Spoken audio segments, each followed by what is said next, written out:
La section de nez, qui comprenait le train avant et les canons, formait également un module indépendant. Les 4 canons de 30 mm étaient munis d'un système électronique de mise à feu. Les 2 canons supérieurs contenaient chacun 100 obus contre 80 pour les 2 canons inférieurs.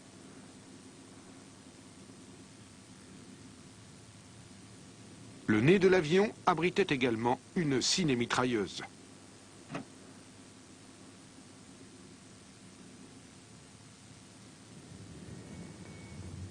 Le ME-262 fut engagé au combat pour la première fois en avril 1944, alors qu'il était encore en cours d'essai.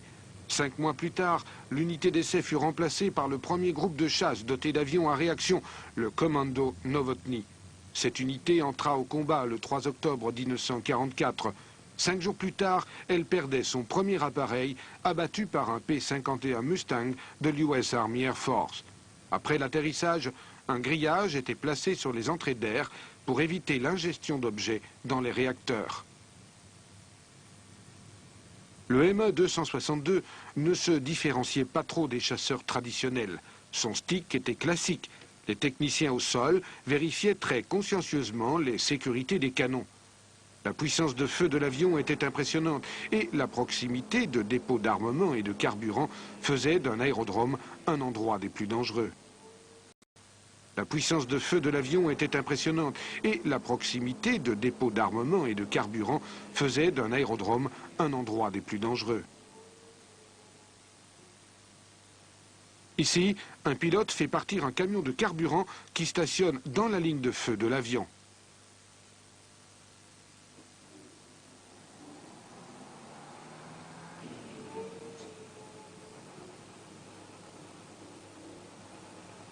En opération, l'appareil n'utilisait pas le même carburant que les appareils classiques.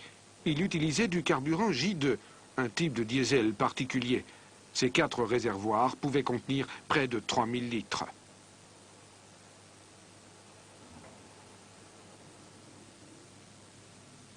Le Messerschmitt 262 avait été conçu pour être d'une utilisation facile sur le front. Vers la fin de la guerre, quelques pilotes américains eurent pour mission de sortir d'Allemagne les ME-262 capturés. Bob Strobel nous raconte son expérience. L'un des objectifs essentiels en conflit est de maintenir le plus d'appareils possible en état opérationnel. Pour ce faire, il faut changer régulièrement les moteurs. Le remplacement d'un moteur de Thunderbolt prenait au moins un jour complet, pour ne pas dire 2 ou 3, même dans les meilleures conditions. Sur le Messerschmitt 262, cette opération ne prenait pas plus de 30 minutes.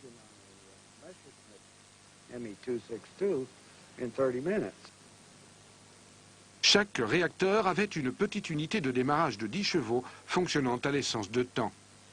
Ce petit appareil évitait le recours aux unités de démarrage externes, généralement encombrantes. Ce démarreur se trouvait dans le cône à l'entrée du moteur. Il pouvait être lancé électriquement depuis le poste de pilotage ou, en cas de panne, au moyen d'un câble fixé au cône d'entrée d'air, un peu à la façon d'une tondeuse à gazon. Avant la mise en route, l'équipe au sol vérifie qu'aucun débris ne se trouve dans les entrées d'air et constate l'état de la section du compresseur, de la turbine et des aubes statoriques. Ensuite viennent l'arrière du réacteur et le cône d'éjection. Cette partie est examinée attentivement également. Le moindre dommage nécessite une réparation immédiate.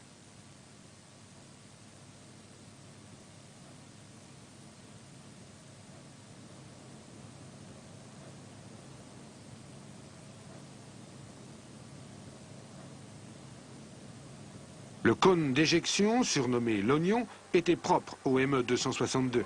Il était mobile et augmentait ou réduisait la poussée en agissant sur la section de la tuyère. Sa course était de 18 cm. Le ME-262 innovait également dans d'autres domaines. Les gouvernes de queue étaient munies de flatteners contrôlés manuellement depuis le cockpit. Un petit indicateur mécanique indiquait à tout moment au pilote dans quelle position il se trouvait.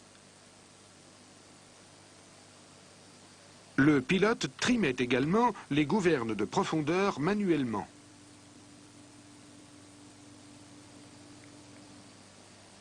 Pour les manœuvres d'atterrissage et de décollage, le ME-262 disposait de becs de bord d'attaque mobiles qui augmentaient sensiblement la portance aux basses vitesses. En descente, il se déployait en dessous de 345 km/h. En montée, lorsque la vitesse passait en dessous de 520 km/h. La rétraction s'effectuait en fait sous l'effet de la vitesse.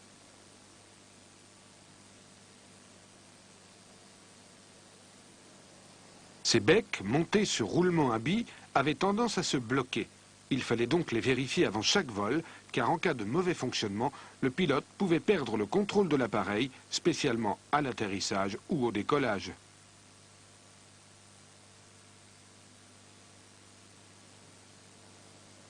La visite pré-vol était effectuée par des mécaniciens qui vérifiaient toutes les commandes manuellement et visuellement.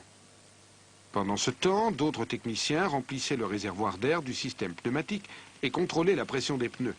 Du liquide hydraulique, essentiel pour le vol, était rajouté avant chaque mission.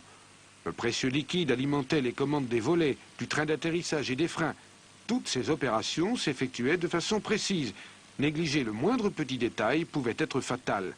La prudence était de rigueur, surtout en opération.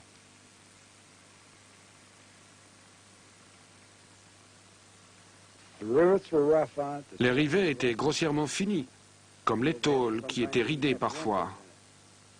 Ils avaient dû avoir beaucoup de difficultés à obtenir les métaux et les différents matériaux nécessaires à la construction de cet appareil.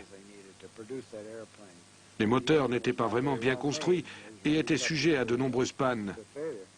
C'était dû aux matières premières et à la façon dont elles avaient été employées pour le montage.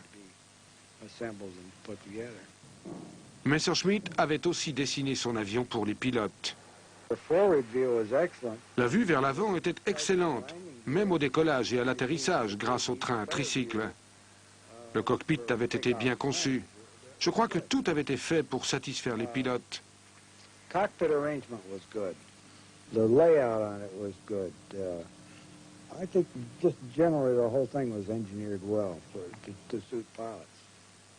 La maintenance n'était pas bien différente de celle des autres avions. À la fin de la guerre, les conditions sur les terrains étaient loin d'être idéales, mais le ME-262 était aussi solide que les avions à moteur à piston. Cependant, des objets étrangers étaient fréquemment avalés par les moteurs, ce qui posait beaucoup de problèmes et rendait l'utilisation de caches sur les entrées d'air obligatoire.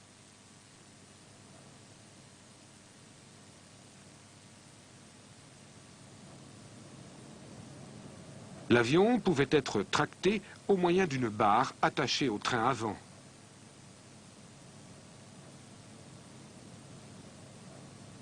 Des câbles étaient fixés aux jambes de train principales afin de répartir la force de traction et de réduire la tension sur la jambe avant.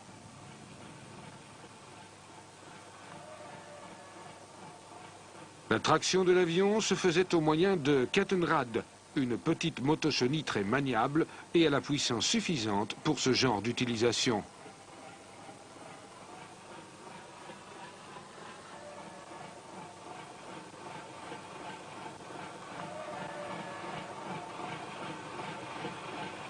Le Kettenrad pouvait opérer sur quasiment tous les terrains et par tous les temps.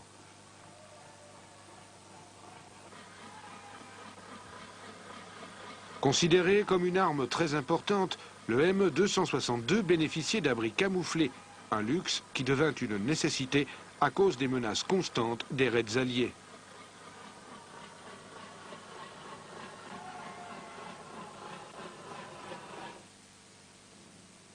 Les quelques privilégiés qui pilotèrent le ME-262 considérèrent cette expérience comme extraordinaire, ainsi que le raconte Günther Rall, le troisième as de la Luftwaffe, avec 275 victoires. J'ai eu la chance de voler sur ME-262. C'était fantastique. Faire grimper lentement la puissance sur la piste, moteur au ralenti car il fallait constamment surveiller la température.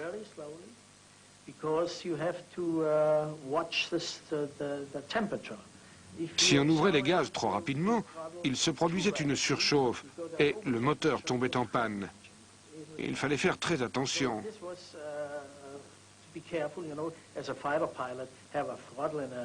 Contrairement aux moteurs des appareils conventionnels, qui pouvaient être durement sollicités, les réacteurs du 262 nécessitaient beaucoup de doigté.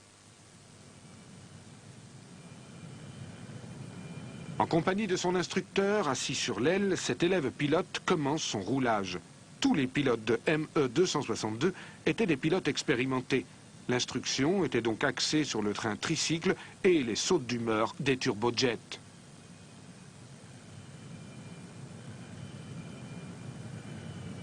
La manette des gaz était sensible et devait être utilisée avec prudence, spécialement au démarrage. Le démarrage était complexe d'ailleurs. D'abord, le petit moteur de démarrage Keitel se mettait en route et lançait la turbine principale. Quand celle-ci atteignait 800 à 1000 tours minute, le système de mise à feu électrique était lancé. À 2000 tours minute, le starter était coupé et à 3000, la manette des gaz pouvait avancer sur la position ralentie. Au régime de croisière, les moteurs affichaient 900 kg de poussée à 8700 tours minute. Les premiers biplaces d'entraînement n'arrivèrent qu'à la fin de la guerre, si bien que les premiers vols furent toujours effectués en solo.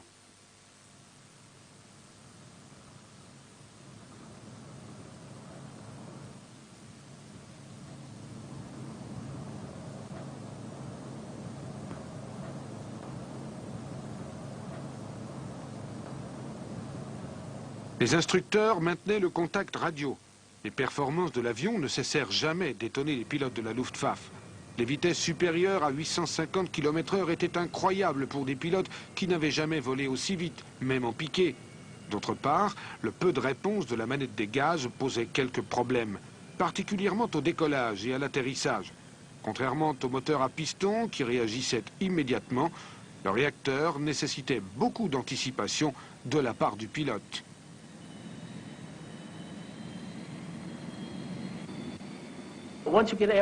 Une fois en l'air, l'avion devenait lourd et peu manœuvrable, jusqu'à ce que la vitesse augmente.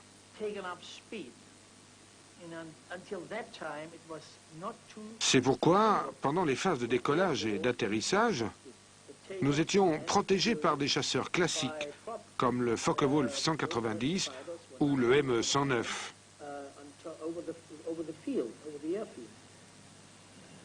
Une autre agréable sensation était la bonne qualité de l'équipement radio. Les transmissions n'étaient pas interrompues par le bruit des moteurs et on entendait fort et clair les messages. Dans un appareil à hélice, vous entendiez toujours dans votre casque un bruit de fond produit par le moteur. Le ME-262, lui, était très confortable à ce niveau. I didn't recognize this is a 262, and it was very, very comfortable.